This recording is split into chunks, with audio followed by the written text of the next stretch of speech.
मैं हाथ जोड़कर आपसे दरखास्त करता हूँ, मेरी मदद कीजिए। मेरी बेटी 1 महीने से ज्यादा का अरसा बीत गया, गायब है। पता नहीं वो कहाँ है, जिंदा भी है या नहीं, या फिर उसे जालिम ने मारकर कहीं फेंक दिया। हौसला रखे रहमत साहब, तहम्मुल से काम लें। मुझे जरा तफसील से तो बताएं कि मामला क्या है। मेरी बेटी का नाम फरजाना है। कोई 8-10 माह पहले उसने शाकिर अब्बास शख्स से शादी की थी। शाकिर अब्बास एक बहादुर शख्सियत का बेटा है। शाकिर अब्बास पहले से शादीशुदा थे और उसने मेरी बेटी से दूसरी शादी की थी। शादी के शुरू दिनों में तो दोनों में बहुत प्यार था। मेरी पहली शादी मेरी मजबूरी थी। मुझसे उम्र में बड़ी है मेरी बीवी, उसकी मुझसे सिर्फ इसलिए शादी करवा दी गई क्योंकि वो मेरे खानदान की है। फरजाना, मेरी पहली और आखिरी मोहब्बत तुम्हारे बगैर एक लम्हा गुजारना भी मुहाल है मेरे लिए। हम तो बहुत छोटे लोग हैं, आपने तो मुझसे शादी कर मेरी जिंदगी संवार दी है। छोटा बड़ा कोई नहीं होता, अल्लाह की नजर में सब बराबर होते। तुम मेरी आइडियल हो।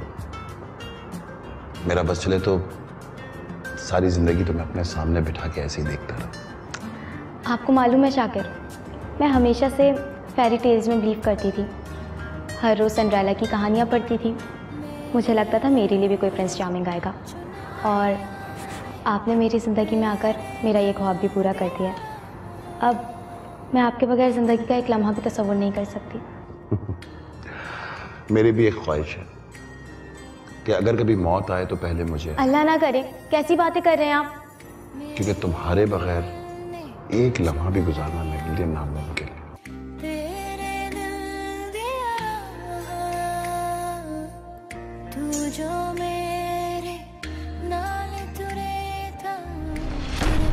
लेकिन 3-4 माह बाद ही दोनों में इख्तिलाफात शुरू हो गए। बस उस दिन उसने फैसला कर लिया था कि वो फरजाना को अपने साथ नहीं रखेगा, और उसने उसको घर से निकाल दिया। वकील साहबा, घर से निकाल दिया।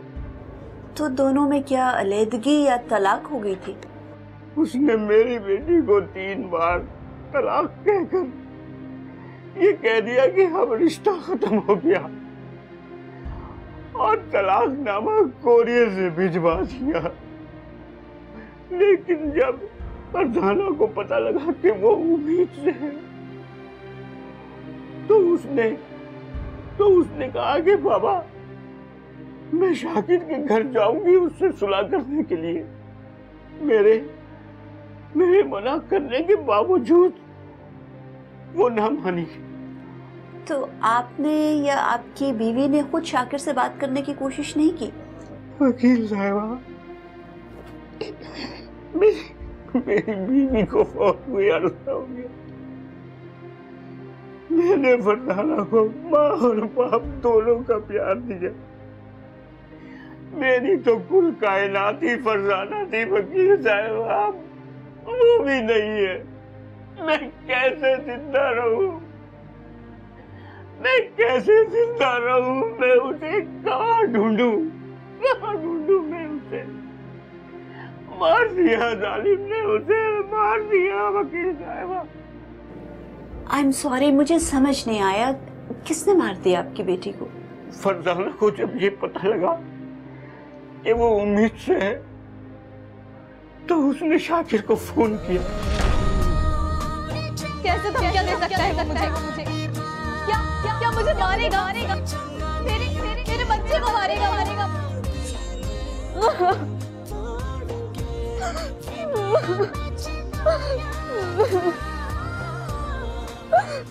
क्या हुआ बेटा?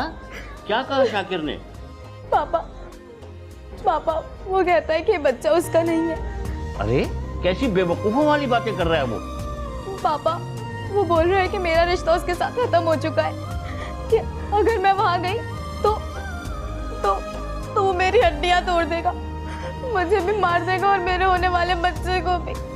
तुम रो नहीं बेटा, मैं जाकर उससे बात करता हूँ। अच्छा मैं जाकर उससे बात करता हूँ। पापा नहीं, मैं जाऊंगी, मैं बात करूंगी उससे।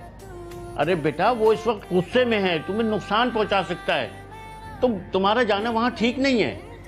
पापा लेकिन ये उसकी भी पहली औलाद है, इतनी नफरत कैसे कर सकता है वो? मैं जाऊंगी, मैं इंसाफ मांगूंगी उससे, वो समझ जाएगा पापा। लेकिन बेटा देखो, जैसी तुम्हारी मर्जी, लेकिन मेरा दिल नहीं मानता बेटा। लेकिन जरा एहतियात से, तुम्हें तो पता है ना वो किस खवास का आदमी है।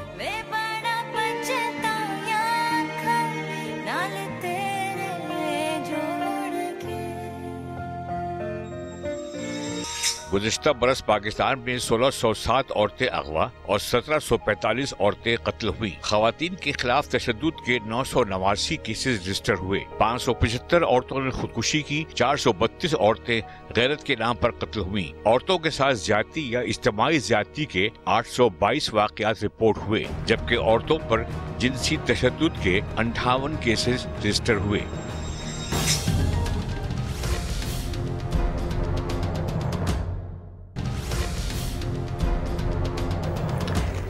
फिर क्या हुआ? फिर 7 मार्च की शाम 4 बजे मेरे बहुत मना करने के बावजूद उसने कहा कि मुझे शाकिर के घर ले चले। मैं उसको शाकिर के घर लेकर गया। 10 मिनट के बाद वो वापस आई और मुझसे कहने लगी कि आप चले जाएं, शाकिर शायद घर पर है या नहीं है, या नौकरों से झूठ बुलवा रहा है। मैं बहुत परेशान था, दिल में तरह तरह के वसवसे आ रहे थे। मैं चला आया और घर पर बेताबी से उसके फोन का इंतजार करने लगा। रात 9 बजे तक उसकी तरफ से कोई फोन नहीं आया। तो मैंने उसे फोन किया, लेकिन उसका फोन मुसलसल बंद जा रहा था। मैं बहुत परेशान हो गया, मेरा दिमाग काम नहीं कर रहा था। मैं शाकिर के घर चला गया।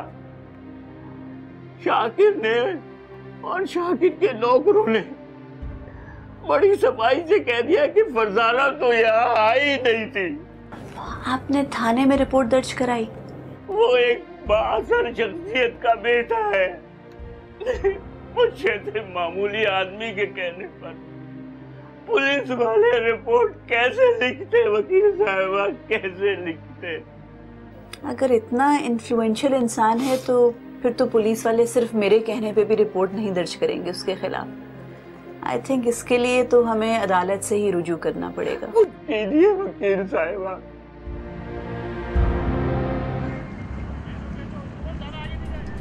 योर ऑनर, आज मैं आपकी अदालत में एक मजलूम दिल बर्दाश्ता बाप की फरियाद लेकर आई हूँ, जो पिछले 1.5 महीने से अपनी बेटी फरजाना की तलाश में दर बदर की ठोकरें खा रहा है। योर ऑनर, वाकया कुछ इस तरह है कि फरजाना के शौहर शाकिर अब्बास ने उसे मुबैना तौर पर तलाक दे दी थी, लेकिन फरजाना का मौक़िफ़ ये था कि क्योंकि वो हामला है इसलिए ज़ेरे हमल तलाक का इतलाक नहीं हो सकता।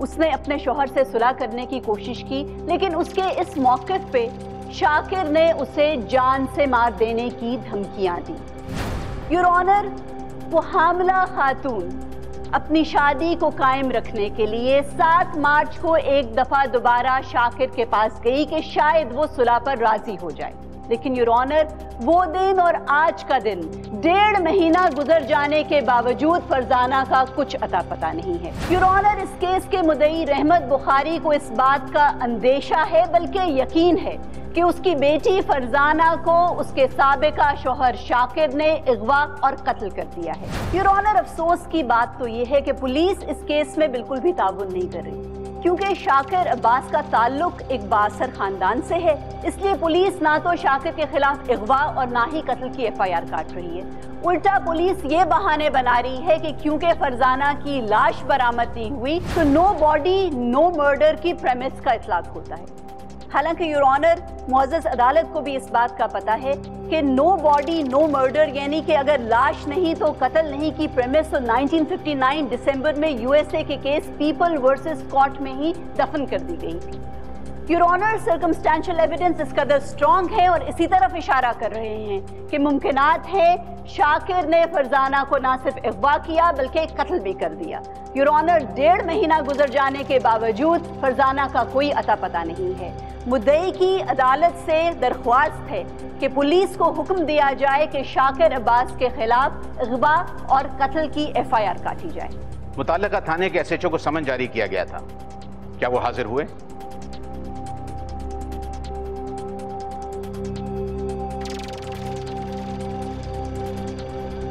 जी, आपके लेट आने की वजह? सर, ट्रैफिक जाम में फंस गया था। और दूसरी बात यह कि आप FIR क्यों नहीं लॉन्च कर रहे इनकी? सर, मुद्दे हमारे पास आए नहीं जिनके हम FIR काटे हैं। योर ऑनर, ये अदालत में आपके सामने खड़े होकर गलत बयानी से काम ले रहे हैं। आप मुद्दई का बयान रिकॉर्ड करें, अगर मुल्जिमान के खिलाफ कोई जुर्म बनता है तो FIR लॉन्च करें। यह अदालत मुतल्लका थाने को हुक्म देती है कि फरजाना की गुमशुदगी का मुकदमा दर्ज किया जाए और इसकी तमाम तर रिपोर्ट नेक्स्ट हियरिंग में अदालत में पेश की जाए और मिस्टर शाकिर को हिरासत में लेकर उससे इन्वेस्टिगेशन की जाए।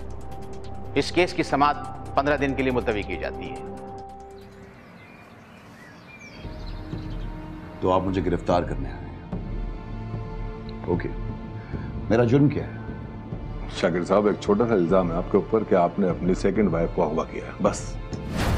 What are you talking officer? अपनी सेकंड वाइफ को तो मैं कब का डिवोर्स दे चुका हूं और मुझे नहीं पता वो कहां है इस वक्त। फिर भी आपको थाने चलना होगा, प्लीज। थाने? किस लिए? बस एक खाना पूरी करनी है, बाकी क्या है? देखिए ऑफिसर, मैं आपको बता चुका हूं कि मेरा अपनी सेकंड वाइफ से कोई ताल्लुक नहीं रहा। मैं नहीं जानता वो कहां है, बल्कि वो तो स्टेज डांसर थी, कहीं प्राइवेट फंक्शन में परफॉर्म कर रही होगी। शाकिर साहब, ये कोर्ट ऑर्डर है जिनको फॉलो करना मेरी जिम्मेदारी है। प्लीज मेरे साथ कोऑपरेट करें, मेरी नौकरी का मामला है। अच्छा, क्या मैं अपने बाबा जान से बात कर सकता हूँ? नहीं, जिससे भी बात करनी है उसे आप थाने बुलवा लें। चलो ठीक है।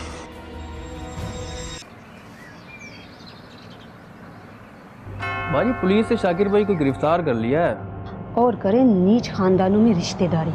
अरे बाजी, ये तो आपने उन्हें डील दी हुई थी। अरे मेरे भाई, वो मेरी बात सुनता ही कहाँ था, कहाँ मेरा कहना मानता था। आए दिन तो कोई ना कोई नई लड़की ले आता था दुल्हन बनाकर। अब आया ना ऊंट पहाड़ के नीचे। शाकिर अच्छी तरह से जानता है कि बाबा जान की इस्लामाबाद तक पहुँच है। देख लेना, उसका कोई कुछ नहीं बिगाड़ सकता और इस मुकदमे का फैसला कभी नहीं होगा।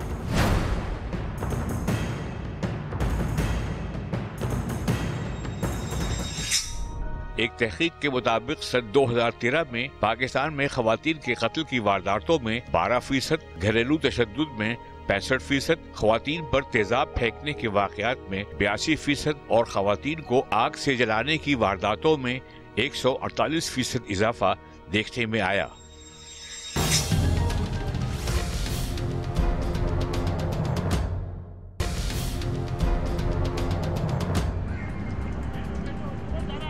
इंस्पेक्टर साहब, जब 8 मार्च को पहली मर्तबा मुद्दई रहमत बुखारी आपके पास अपनी बेटी फरजाना की गुमशुदगी की रिपोर्ट लिखवाने आए थे तो आपने क्या किया था? मैडम, मैं रहमत साहब को लेकर शाकिर साहब के घर पहुंचा। शाकिर साहब से पूछगछ की तो पता चला कि फरजाना 7 मार्च को शाकिर साहब के घर पे आई थी। घर पे आने के बाद उसने काफी हंगामा कराई भी की। शाकिर साहब को किसी जरूरी काम से कहीं जाना था, इसलिए वो चलेगा और जब वापस आए तो फरजाना घर पे नहीं थी। इंस्पेक्टर साहब, आपको इस बात का तो इल्म है ना कि शाकिर साहब तो साफ मुकर गए थे कि फरजाना 7 मार्च को उनके घर आई नहीं थी। मैडम, शाकिर साहब ने इसलिए ऐसा करा कि वो रहमत साहब को टालना चाहते थे। उनको इस केस की संगीनी का अंदाजा नहीं था। चले, अब आपकी तफ्तीश क्या कहती है? मैडम ने अदालत के हुक्म पर फरजाना का कत्ल और अगवा का मुकदमा दर्ज किया। हमने शाकिर साहब के सर्च वारंट भी लिए और जब हम इनके घर पहुंचे तो ये घर पे नहीं थे। इनको हमने फार्म हाउस से अरेस्ट किया। और मैडम हमने इनके घर की और फार्म हाउस की तलाशी ली तो हमें कुछ नहीं मिला। हमने अपने खोजी कुत्ते भी इस्तेमाल किए थे इसमें। आपकी तफ्तीश ने इस बात का तो तयन किया ना कि फरजाना 7 मार्च को शाकिर साहब के घर गई थी, लेकिन उस घर से वापस निकलने के कोई असरात, कोई एविडेंस नहीं मिलते। मैडम किसी मुलाजिम ने भी नहीं देखा। अलबत्ता शाकिर साहब के घर में दाखिल होने का तो एक ही रास्ता है, लेकिन घर से बाहर निकलने का पीछे भी एक दरवाजा है जो बाहर से तो नहीं खुलता, लेकिन अंदर से उसको कोई भी खोल के बाहर जा सकता है। तो ये अकबी दरवाजा कौन इस्तेमाल करता था? अमूमन घर वाले इस्तेमाल करते हैं, और आप जानती हैं कि शाकिर साहब के वालिद साहब हाई प्रोफाइल शख्सियत हैं, तो अक्सर मीडिया को अवॉइड करने के लिए वो गेट इस्तेमाल करते हैं। लेकिन उस अकबी दरवाजे से किसी मुलाजिम तक ने फरजाना को बाहर निकलते नहीं देखा। आपकी बात से तो यही नतीजा निकाला जा सकता है कि जिंदा या मुर्दा फरजाना अभी भी उसी घर में पाई जा सकती है। Objection your honour. Leading question ये है कि मोहतरमा वकील साहिबा आईओ के मुंह में अपने अल्फाज ठूसने की कोशिश कर रही हैं। Objection over rule. आईओ साहब आप जवाब दें। जी सर, अभी तक हमारे पास कोई ऐसी शवाहिद नहीं है कि फरजाना घर से बाहर गई हो। योर ऑनर, क्या मैं भी आईओ साहब से कुछ सवालात कर सकता हूँ? इजाजत है। Thank you.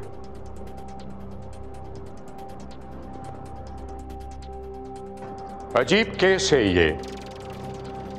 मुकदमा अगवा का है और मुगवी नहीं है। मुकदमा कत्ल का है और मकतूला नहीं है। आईओ साहब आप कुछ भी कहें, लेकिन आपकी तफ्तीश उस वक्त तक मुकम्मल नहीं होती जब तक आपको वाकई लाश नहीं मिल जाती।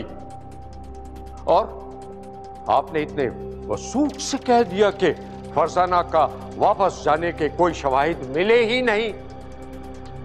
आईओ साहब आप अदालत को एक बात बताना भूल गए हैं। 11 मार्च की रात को ठीक 10 बजे मेरे मौकिल शाकिर के मोबाइल पर फरजाना के मोबाइल से मैसेज आया कि वो इन तमाम बातों से तंग आ चुकी है और ज़हनी सुकून के लिए चंद दिनों के लिए शहर से बाहर जाना चाहती है। योर ऑनर, उस मैसेज की ट्रांसक्रिप्ट अदालत को पेश की जा चुकी है। और दूसरी बात यह कि जिस वक्त मेरे क्लाइंट को वो मैसेज मौसूल हुआ तो मेरे क्लाइंट ने उसी वक्त फौरन पुलिस को इत्तला कर दी थी। सर हम तफ्तीश कर रहे हैं, मगर फरजाना का मोबाइल मुसलसल बन जा रहा है। हाँ आईओ साहब, ये बताएं कि क्या आपकी इंक्वायरी के दौरान आपको किसी भी बात का सबूत मिला कि मेरे क्लाइंट शाकिर अली ने कभी अपनी बीवी फरजाना के साथ वैश्याना सलूक किया था? जी नहीं। नहीं। वक़ूअ से पहले क्या फरजाना या उसके वालिद ने मेरे क्लाइंट शाकिर के खिलाफ उनके रवैये, घर में झगड़े या तशद्दुद के बारे में कोई रिपोर्ट दर्ज कराई थी? जी नहीं। आईओ साहब, क्या आपकी इंक्वायरी 100% इस इम्कान को रद्द कर सकती है कि फरजाना खुद पिछले दरवाजे से बाहर नहीं गई? जवाब दीजिए इंस्पेक्टर साहब, जवाब दीजिए। वकील साहब, कॉमन सेंस की बात है। अगर फरजाना खुद रूपोश हुई होती तो उसको डेली एक्सपेंसेस के लिए कोई ना कोई बैंक ट्रांजैक्शन तो करनी पड़ती, एटीएम से ही पैसे विड्रॉ करवाती। एक हामला खातून, उसको मंथली डॉक्टर के पास भी चेकअप के लिए जाना पड़ता। 1.5 महीने तक कोई खातून बगैर पैसों के कैसे सरवाइव कर सकती है? आप अपने क्लाइंट को बचाने के लिए अदालत को गुमराह मत करें। हो सकता है किसी आशना के साथ भाग गई हो, तो फिर उसे एटीएम की क्या जरूरत है? ऑब्जेक्शन योर ऑनर, ये अदालत में किस किस्म की जबान इस्तेमाल कर रहे हैं? Objection sustain. मिस्टर लॉयर, आप अल्फाज के इस्तेमाल में जरा एहतियात बरतें। चले, मैं रिफेस कर लेता हूं। किसी दोस्त के साथ चली गई होगी या फिर किसी मेहरबान के साथ? योर ऑनर, मेरे क्लाइंट एक खानदानी इंसान है और फरजाना का ताल्लुक शोबिस से रहा है। वो तो स्टेज डांसर भी रही है, काफ़ी मॉडर्न है वो, और उसने अपने लाइफ स्टाइल से मेरे क्लाइंट शाकिर को फंसाया। जब मेरे क्लाइंट को उसकी असलियत का पता चला तो उसने उससे छुटकारा हासिल कर लिया, तलाक दे दी। वकील साहब, अब अगर किरदार की बात हो रही है तो मैं भी बता दूं कि आपके क्लाइंट का किरदार क्या है। ये मेरे पास यूनियन काउंसिल से निकाले हुए 3 मुख्तलिफ तलाकनामे हैं। फरजाना के अलावा आपके क्लाइंट ने 5 मर्तबा शादी की है। पहली बीवी के अलावा और फरजाना के अलावा 3 और बीवियां थी उनकी। 1-1 साल बीवी रखते हैं और उसको तलाक दे देते हैं। पहली बीवी अगर खानदान में से ना होती तो उसको भी तलाक दी होती। और 5 मर्तबा शादी करके भी एक भी औलाद नहीं है, क्योंकि ये घर बसाने के लिए शादी नहीं करते, ये तो अय्याशी करने के लिए शादी करते हैं। आपके क्लाइंट का तो ये वतीरा है, शादी करते हैं फिर बीवी की किरदार कुशी करते हैं और तलाक दे देते हैं। मेरे क्लाइंट ने कोई भी गैर कानूनी काम नहीं किया। शादी की उसने, बदकिस्मती से निभ नहीं सकी तो उसने किसी का बुरा भी नहीं किया। शरई हक मेहर अदा करने के बाद उसे आजाद कर दिया। आपके क्लाइंट की बेटी को भी आजाद कर दिया, शादी के बंधन से, जिंदगी से नहीं।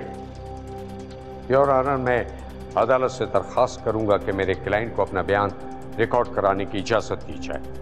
इजाजत है। जज साहब, फरजाना से मेरी पहली मुलाकात एक स्टेज फंक्शन के दरमियान हुई थी। वो एक अच्छी डांसर थी, एक अच्छी आर्टिस्ट थी, और मुझे तो पहली नजर में उससे मोहब्बत हो गई। वैसे आप बहुत अच्छी डांसर हैं।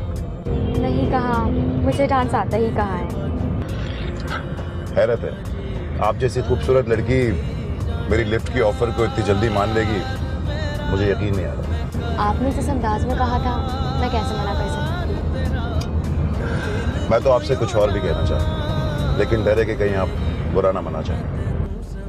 आप बोलिए, मुझे पता है आप डिसेंट आदमी हैं, कोई इनडिसेंट बात तो नहीं करेंगे। मुझे लव एट फर्स्ट साइट पे कभी भी यकीन नहीं था, लेकिन आपसे मिलने के बाद अब हो गया।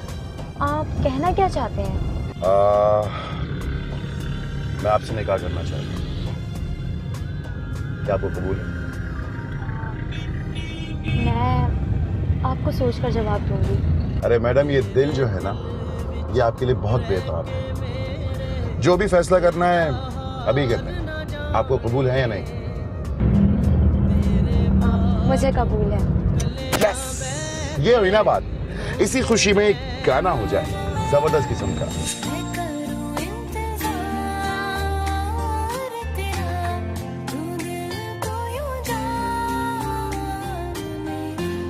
जज साहब, मैंने फरजाना को तलाक इसलिए दी कि शादी से पहले हमारे दरमियान एक म्यूचुअल अंडरस्टैंडिंग हुई थी कि वो शादी के बाद स्टेज डांसेस और टेलीविजन प्रोग्राम्स नहीं करेगी।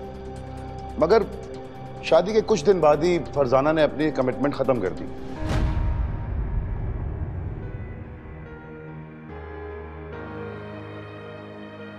फरजाना, जब तुमसे शादी तय हुई थी उस वक्त यह भी तय हुआ था कि तुम किसी प्राइवेट फंक्शन में नहीं जाओगी और ना किसी टेलीविजन प्रोग्राम में नजर आओगी, और अपने कपड़े पहनने के अंदाज को चेंज भी करोगे। एक हफ्ते के लिए शहर से बाहर क्या चला गया, तुम आ गई अपनी औकात में। ये देख रही हो क्या छपा हुआ है? कैसे कपड़े पहने हुए तुमने? शर्म नहीं आती तुमको? मैं तुमसे बात कर रहा हूं, समझी? देखो, मेरी अपनी भी कोई जिंदगी है। मैं कोई तुम्हारी पहली बीवी की तरह गांव देहात की औरत नहीं हूँ जो तुम्हारे बगैर घर के बाहर ना निकलूं।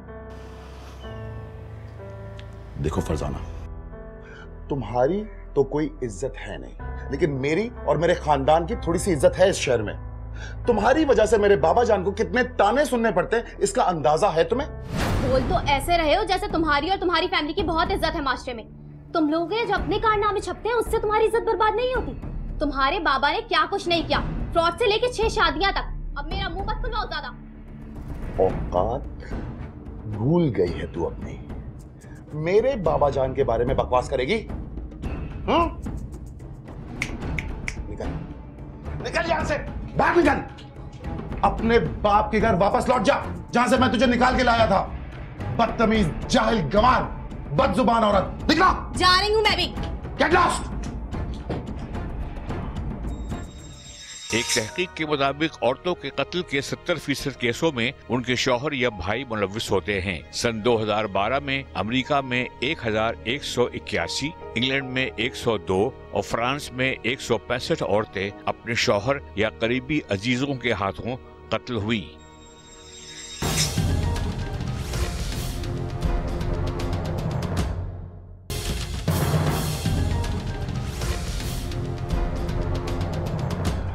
और फिर अपने ख़ानदान को रुसवाई से बचाने के लिए मजबूरन मैंने फरजाना को तलाक दी। जज साहब, मैं इस बात का इकरार करता हूं कि वो मुझसे मिलने आई थी, लेकिन मैं किसी ज़रूरी काम से बाहर चला गया था और मुझे लगा कि वो भी चली गई होगी। जज साहब, मुझे तो लगता है कि ये जो बड़े मियाँ यहाँ बैठे हुए लोगों की हमदर्दियाँ बटोर रहे हैं, इन्होंने खुद अपनी बेटी को कहीं फरोख्त किया है और सारा मलबा मुझ पर डालने की कोशिश कर रहे हैं।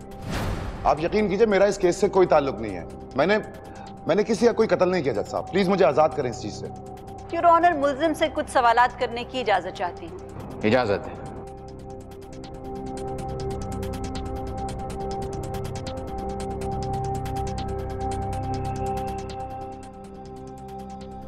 इस केस की समाअत 15 दिन के लिए मुलतवी की जाती है।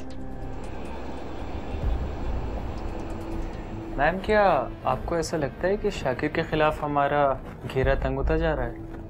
हाँ शहरोज, लेकिन ऐसे केसेस में जहाँ लाश ना मिले वहाँ बहुत एहतियात से काम लेना पड़ता है। बहुत दफ़ा ऐसा हुआ है कि लाश नहीं मिली लेकिन मुल्जिमों को कन्विक्शन हो गई, उनको सज़ाएं भी दी गई और बाद में पता चला कि मकतूल ना सिर्फ जिंदा है बल्कि अपना नाम बदल के किसी दूसरे शहर में रह रहा है। तो ऐसे केसेस में जजेस भी फैसला देने से पहले 10 मरतबा सोचते हैं और अगर ज़रा सा भी झोल हो, कोई शक हो तो बेनिफिट ऑफ डाउट तो मुल्जिमों को ही जाता है और मेरा ख्याल में ऐसा होना भी चाहिए। तो एक काम करो कि वो जो पिछली हियरिंग में वकील साहब किसी SMS का जिक्र कर रहे थे,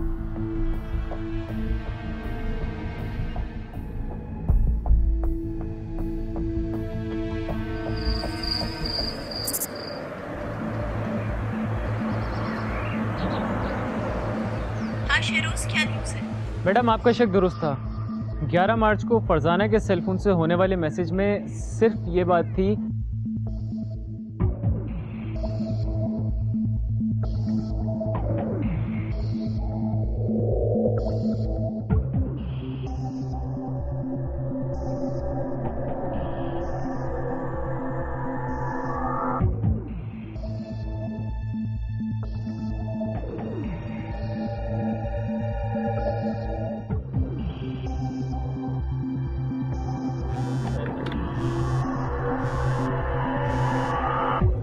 हाँ शेरोज।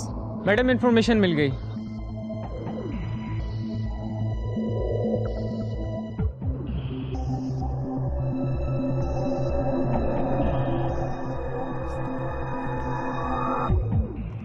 जी अस्सलाम वालेकुम, इंस्पेक्टर साहब, आमना कबीर बात कर रही हूँ। सर, एक जगह छापा मारना है। योर ऑनर, पिछली हियरिंग में वकील साहब ने एक SMS का जिक्र किया था। 11 मार्च को रात 10 बजे फरजाना के फोन से शाकिर साहब के फोन पर एक SMS भेजा गया। मैंने जब तफ्तीशी रिपोर्ट में उस SMS की ट्रांसक्रिप्ट पढ़ी तो मुझे बहुत हैरानी हुई कि उस SMS में ग्रामर और स्पेलिंग्स की बेइंतहा गलतियां थी। मैंने रहमत साहब का सेलफोन लेकर फरजाना के पुराने भेजे गए SMS पढ़े तो मुझे अंदाजा हुआ कि फरजाना का लिखने का स्टाइल बहुत मुख्तलिफ था और 11 मार्च को भेजे गए SMS की लैंग्वेज फरजाना की नहीं थी। योर ऑनर, मेरी टीम ने अपने जराए से फरजाना के सेल फोन सर्विस प्रोवाइडर से मजीद तहकीकात कराई तो हमें ये मालूम हुआ कि 11 मार्च को फरजाना ने जब अपने सेल फोन से मैसेज भेजा और जो मैसेज शाकिर साहब के सेल फोन पे रिसीव हुआ वो दोनों मैसेजेस एक ही सेल फोन मास्क से भेजे गए। योर ऑनर, इसका मतलब ये था कि जिस फोन से मैसेज भेजा गया और जिस फोन पे मैसेज रिसीव हुआ वो करीबी लोकेलिटी में उस वक्त मौजूद थे। योर ऑनर, इससे तो ये बात साबित हो रही थी कि फरजाना और उसका सेलफोन दोनों शाकिर के कब्जे में थे और उसने फरजाना के सेलफोन से ये मैसेज इसलिए किया ताकि पुलिस को गुमराह किया जा सके कि फरजाना तो जिंदा है और कहीं और है। वकील साहिबा, आपने अभी SMS की बात की है कि वो किसी कम पढ़े लिखे इंसान ने किया है। आपकी इत्तला के लिए अर्ज है कि मेरे क्लाइंट बाहर की यूनिवर्सिटी से एजुकेटेड आदमी हैं और रह जाती है बात फरजाना की तो मेरे क्लाइंट बच्चे के बाद भी उसे तलाक दे सकते थे। मैं आपकी बात से इत्तफाक करती हूँ वकील साहब, यही दोनों जवाब मेरे जहन में भी आए। तो फिर मैंने सोचा कि वो मैसेज करने वाला कौन शख्स हो सकता है। यही बात जानने के लिए मेरे कोलीग शहरोज ने एक मर्तबा फिर शाकिर साहब के घर का विजिट किया और इनके मुलाजमीन से पूछगछ की, ये जानने के लिए कि 7 मार्च को इनके घर कौन कौन मौजूद था। योर ऑनर, उस पूछगछ से बहुत इंपॉर्टेंट मालूमात मिली और ये भी पता चल गया कि कातिल कौन है और कत्ल का मोटिव क्या है। योर ऑनर, पुलिस ने एक जगह रेड किया और कातिल को गिरफ्तार कर लिया और उसके बयान के बाद उसके पार्टनर इन क्राइम को भी गिरफ्तार कर लिया गया और मुल्जिम की निशानदेही पर फरजाना की लाश भी बरामद कर ली गई। योर ऑनर, मैं मुल्जिमान को कटहरे में पेश करने की इजाजत चाहती हूँ। इजाजत है। जज साहब, मैं शाकिर का कज़न हूँ, ये मेरी बहन है और शाकिर की पहली बीवी। जज साहब, मेरी बहन ने मुझे माँ की तरह पाला है। अम्मा की वफ़ात के बाद बाजी ने ही हम सबको संभाला है। शादी के बाद भी बेचारी सुखी ना रह सकी। बाजी उम्र में बड़ी है शाकिर से, बस ख़ानदान वालों ने शादी करवा दी, वो भी बगैर सोचे समझे। शादी के कुछ अरसे बाद जब बाजी को अंदाज़ा हुआ कि शाकिर की ज़िंदगी में इनकी कोई हैसियत नहीं, क्योंकि शाकिर कुछ अरसे बाद कोई नई बीवी ले आता और फिर तलाक दे देता और फिर कोई और। बाजी तो इसी पे समझौता करके बैठ गई थी, लेकिन इस मर्तबा जब उनको ये मालूम हुआ कि शाकिर। अब क्या लेने आई हो मेरे पास? देखो, इसमें हमारे होने वाले बच्चे का क्या कसूर है? फरजाना, मैं तुमसे पहले भी फोन पे बोल चुका हूं कि मैं इस बच्चे को कबूल नहीं करता। सुना आपने? सुना? वो इस घर को वारिस दे रही है और वो मुझसे मेरा शाकिर छीन लेगी। देखो भाई, तुम तो जानते हो मैं बेऔलाद हूँ। कुछ शर्मो हया है तुम्हें?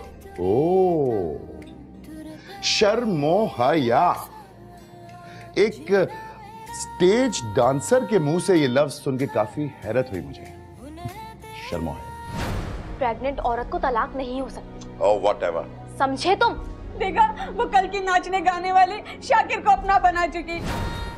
ठीक है, इस टॉपिक पे मैं तुमसे बाद में बात करूंगा, अभी मुझे देर हो रही है। वैसे भी आज मैंने एक नई स्टेज डांसर का फंक्शन देखने जाना है, सो गुड बाय। ऐसे कैसे जा सकते हो तुम? तुम कैसे भाई हो? तुम्हें जरा सी भी गैरत नहीं आ रही? तुम्हारी बहन का घर बर्बाद हो रहा है। उस 2% की औरत ने मेरी बहन की जिंदगी जीवन कर दी। मैं उसकी जिंदगी जहन्नुम बना दूंगा, नहीं छोड़ूंगा उसको मैं अपना और अपने बच्चे का हक लेकर रहूंगी, समझे तुम?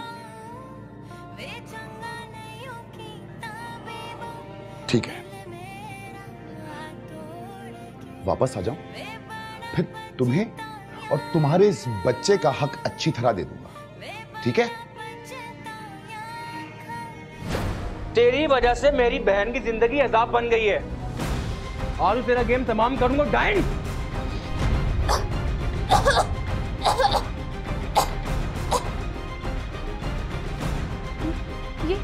ये तुमने क्या किया भाई? ये क्या किया तुमने? अरे बड़ी चादर लेके आओ, जल्दी ला, ठिकाने का उसको मैं। फिर हमने उसकी लाश को एक खाली प्लॉट में दफना दिया और उसका सेल फोन अपने पास छुपा दिया। जब पुलिस घर पे तफ्तीश करने आई तो बाजी ने 3-4 रोज बाद फरजाना के नंबर से शाकिर को SMS कर दिया, सिर्फ ये जाहिर करने के लिए कि वो जिंदा है।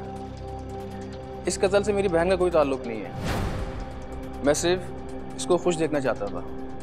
वकला की बहस, पुलिस की तफ्तीश और मुल्जिमान के एतराफ़ी जुर्म के बाद अदालत इस नतीजे पर पहुंची है कि मुल्जिम वासिफ ने अपनी बहन के उकसाने पर फरजाना को गला घोंटकर उसको कत्ल कर दिया और बाद में इन दोनों बहन भाइयों ने एक खाली प्लॉट में उस लाश को चादर में लपेटा और उसको दफना दिया। लिहाजा यह अदालत सेक्शन 302 के तहत मुल्जिम आसिफ को सजाए मौत और उसकी बहन राहिला को उम्र कैद की सजा का हुक्म सुनाती है और मुल्जिम शाकिर को इस केस से बाइज्जत बरी किया जाता है। The case is dispose of.